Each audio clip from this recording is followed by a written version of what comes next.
হৈয়ানের সন্ধ্যা এ শুধু এক শহরের নাম নয়, এ যেন জাদুর আরেক রূপ।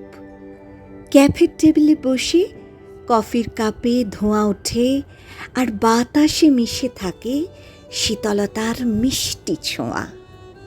চারপাশে হাজার লণ্ঠনের আলো, মনে হয় আকাশের তারা নেমে এসে শহরটাকে রঙিন পর্দায় মুড়ে দিয়েছে।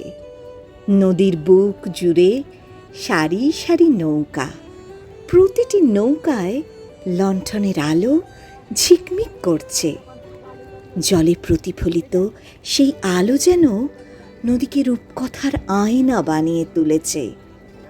প্রদীপ ভাসানোর মুহূর্তে মনে হয় স্বপ্ন আর ভালোবাসা আলো হয়ে স্রোতের হাতে ভেসে যাচ্ছে।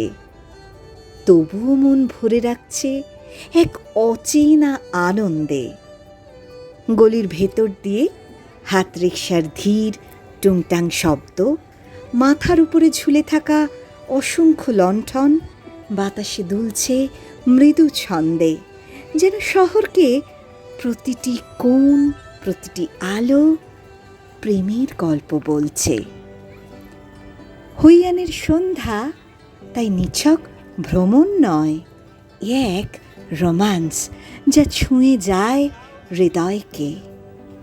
এক কবিতা যা লেখা থাকে আলো, নদী আর বাতাসের ভাষায়।